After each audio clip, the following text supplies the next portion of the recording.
আসসালামু আলাইকুম বুয়ারানা বাইরা আশা করি আপনারা হকগুলি অনেক বেশি ভালো আছেন মুইও আমনে বুইন অনেক বেশি ভালো আছি আজ তো মুই একখান নরম নরম তুলতুলা একখান চিকেনের রেসিপি আপনাকে বানাইয়ে দেখামু এইখান খাইতে যেমন মজা বানাইতে তেমনি সহজ এইখান আপনারা রুটি পোলাও পরোটা সব কিছু দিয়ে খাইতে পারবেন আর এর জন্য মুই লই গেলেই সেইখানেই 300 গ্রাম পরিমাণে মুরহার বোহের গোস্ত আর পায়ের গোস্ত মিলাইয়া দিয়ে দিলাম কাঁচা মরিচ কুচি করা আরও দিয়ে দিলাম পেঁয়াজ কুচি এইখানে হাফ কাপ পরিমাণে দিয়ে দিছি ধনে পাতাটা একটু পাইকি গেছে এতে কোনো অসুবিধে নাই দিয়ে দিলাম আদা রসুন বাটা 1 চা চামচ করিয়া এরপর এর মধ্যে দিয়ে দিমু স্বাদ মতো নুন আপনার পছন্দ অনুযায়ী নুনটা দিয়ে দিয়েন এরপর দিয়ে দিলাম টালা মরিচের বাঙ্গা 1 চা চামচ পরিমাণে জালটাও আপনাকে স্বাদ অনুযায়ী দিয়ে দেবেন দিয়ে দিলাম গরম মশলা এরপর দিয়ে দিলাম এইখানে জিরার গুঁড়া আর দিয়ে দিলাম ধন্যের গুঁড়া এরপর দিয়ে দেবো এই যে দেখেন ক্রিম এখানে 2 টেবিল চামচ পরিমাণে হইবে পাউরুটি দিয়ে দিলাম 3 পিস সব কিছু দিয়া মুই এখন এটারে একটু ভালো মতো ফুড প্রসেসারে দিয়ে আর কি গুড্ডে মুড্ডে লমু এই যে দেখেন আপনারা চাইলে পাড়ায়ও ফিসে লইতে পারেন আর এই যে ক্রিমের বদলে আপনারা দুধের হর উঠাইয়াও দিতে পারেন বা ঘন হরিয়ে দুধ গোলাইয়াও একটু দিতে পারেন এরপরে এই যে করা হয়ে গেছে না শেপ দিয়ে লমু এই যে গোল গোল 1 টেবিল চামচ লই দিয়েছি যাতে সবগুলো এক সাইজের হয় সবগুলোই মোর এখানে বানানো হয়ে গেছে কইলো এখন এই যে বাজমু এর জন্য চুলা একটা পাইলে বই দিছি দিয়ে দিলাম তেলটা দিয়ে যখন গরম হয়ে গেছে সেই পর্যায়ে দিয়ে দিমু কোপ্তাগুলা আজকে কইলো মুই বানামু চিকেন মালাই কোপ্তা আর এগুলো এই যেমন একটা চামচ দিয়ে ভালো মতো উল্টাইয়ে পাল্টাই দিয়ে দিতেছি আর খুব বেশি শক্ত হয়ে কিন্তু এটা বাজবেন না যখন মোটামুটি দেখবেন এরকম সুন্দর একটা কালার হয়ে গেছে হালকা ভাজা হয়ে গেছে এরকম ঘুরে ঘুরে একটু লাড়ি সেড়ে দিয়ে এটা নামাই হেলাইবেন নরম থাকতেই শক্ত হলে কিন্তু কোপ্তাহান শক্ত হয়ে যাবে হেডার খাইতে ভালো লাগবে না আর মোর এহান কিন্তু বাজা হয়ে গেছে এই যে উল্টেই পাল্টাইয়ে কয়েক সেকেন্ডের জন্য একটু বাজিয়ে নিছে এই যে হালকা কালার উঠে চলে আইছে এখন এটা নামাইয়ে চলে যাবো পরবর্তী প্রিপারেশনে এই যে দায়িত্ব আপনাকে একটু একটা দেখাইয়ে দিলাম দেখেন এরম হরিয়া বাজ্যা লইবেন ওই একই পাইলের মধ্যে মুই এখন দিয়ে দিলাম 1 কাপ পরিমাণে পেঁয়াজ দিয়ে দিছি কাঠবাদাম আর কাজু বাদাম মিলিয়ে 10-12টা নাহানো হইবে আর দিয়ে দিলাম একটু জয়ত্রী এই 3 টুকরা এলাচ দিয়ে দিলাম সাইডটা এরপর দিয়ে দিলাম কাঁচামরিচ সাইডটা এরপর এটারে লাইটে একটু বাজিয়ে নিমু যখন দেখবেন যে হালকা হালকা একটু কালার আইয়ে পড়বে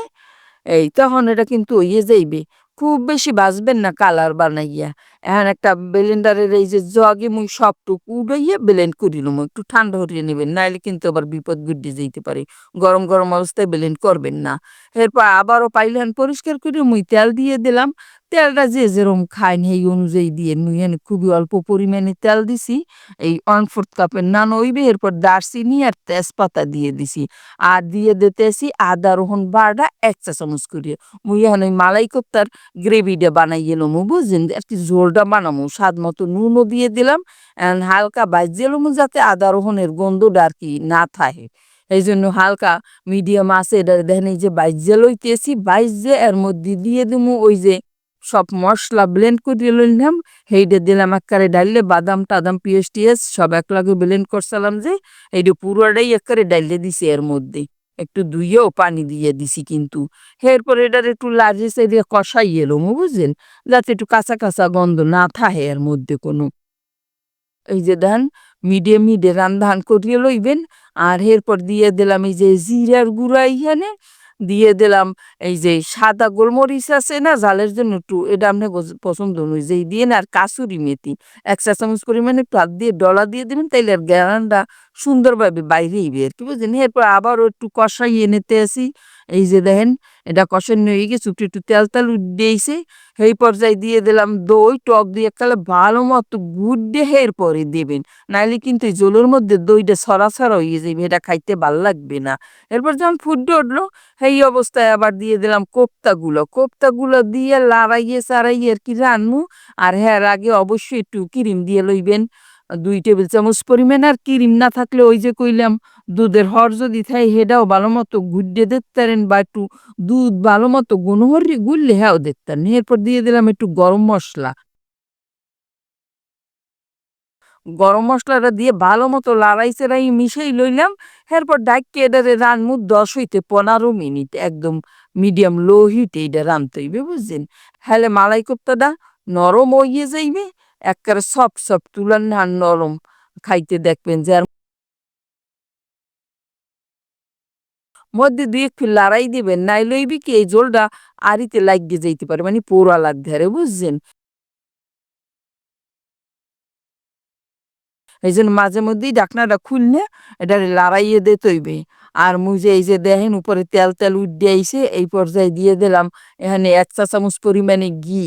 ওই যে একটু ঘি দিলে ঘ্রাণটা ভালো হইবে আর খাইতেও মজা লাগবে। আর আপনারা যদি চিনি দিতে চান, তাহলে এইখানে ১ টেবিল চামচ পরিমাণে চিনি দিয়ে দিতে পারেন। সেটা আপনাকে পছন্দ অনুযায়ী, আর চিনি ছাড়াও এরকমও রানতে পারেন। যদি চিনিটা দেন তাহলে একটু হালকা মিষ্টি, মিষ্টি স্বাদ হইবে, ভাল লাগবে এটাও খাইতে, বুঝছেন? এরপর দেওয়ার পর আমি আরো কিছুক্ষণ কয়েক সেকেন্ডের জন্য ঢাকনাটা দিয়ে রাখলাম। উপরে দেখেন তেলটা উঠে গেছে। এরপর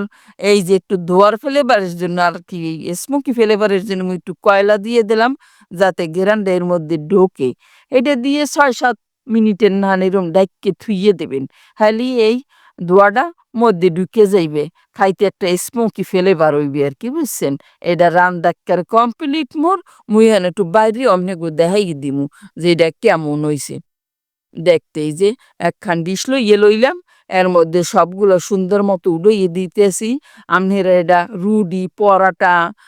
নান, রুটি বা পোলাও, ভাত সবকিছুর লগি কইলো খাইতে পারবেন। আর আমনেরা কেডা কোথায় দিয়ে মোর এই ভিডিও দেখতেছেন অবশ্যই কমেন্ট করে জানাইবেন, যাতে মুই এমনেগো ধন্যবাদ জানাইতেরি। এই যে দেন কতটা সফট হইছে, কাইট্টাও দেখাই দিলাম। আসরে আজগো ভিডিও আমনেগো অনেক বেশি ভাল লাগছে, মানে জম্মের মজা লাগছে। আর যদি ভাল লাগে তাহলে আমনেগো বুইনের বেশি, বেশি শেয়ার, ফলো করে দিয়েন। সবাই ভালো থাকেন।